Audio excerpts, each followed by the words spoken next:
Brilliance institute of ಕಾಮರ್ಸ್ಗೆ ಸ್ವಾಗತ. ಕನ್ನಡ ಶೀಘ್ರಲಿಪಿ ವೇಗಪತ್ರಿಕೆ ಉಕ್ತ ಲೇಖನಗಳು.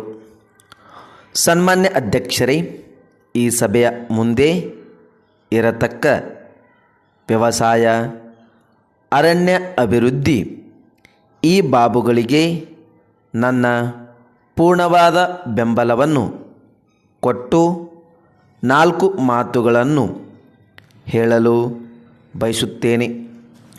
ಸ್ವಾಮಿ, ದೇಶಕ್ಕೆ ಬೆನ್ನು ಮೂಳೆಯಂತಿರುವವರು ರೈತರು.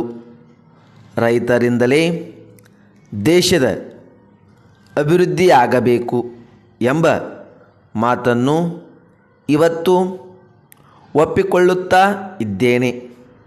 ಆದರೆ ಇವತ್ತು ನಮ್ಮ ದೇಶದಲ್ಲಿ ರೈತರ ಪರಿಸ್ಥಿತಿ ಹೇಗಿದೆ, ರೈತನ ಸಾಲ ಸೋಲಗಳ ಪರಿಸ್ಥಿತಿ ಹೇಗಿದೆ ಮತ್ತು ಅವನಿಗೆ ಸರಿಯಾದಂತಹ ಸಹಾಯ ದೊರೆಯುತ್ತಾ ಇದೆಯೇ ಎಂಬುದನ್ನು ಪರಿಶೀಲನೆ ಮಾಡಿದರೆ ರೈತನ ಪರಿಸ್ಥಿತಿ ನಮ್ಮ ದೇಶದಲ್ಲಿ ಚಿಂತಾಜನಕವಾಗಿದೆ. ಯಾವ ಲಾಭವೂ ಇಲ್ಲದೆ ಸ್ವಾರ್ಥತ್ಯಾಗ ಮಾಡತಕ್ಕ ರೈತ ವ್ಯವಸಾಯವನ್ನೇ ನಂಬಿರುತ್ತಾನೆ. ಅವನು ಅದರಿಂದಲೇ ಸಂಪಾದನೆ ಮಾಡಬೇಕು.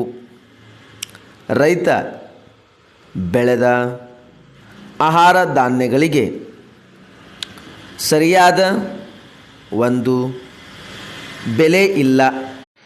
ಈ ವರ್ಷ ಬೆಳೆಗಳು ವಿಪರೀತ ಮೇಲಕ್ಕೆ ಹೋಗುತ್ತಾ ಇರತಕ್ಕ ಸಮಯದಲ್ಲಿ ಇದರಿಂದ ದೇಶದ ಆಹಾರದ ಕೊರತೆ ಉಂಟಾದೀತು ಎಂದು ಬೆಲೆಯನ್ನು ತಡೆದು ಹಿಡಿದಿದ್ದೇವೆ.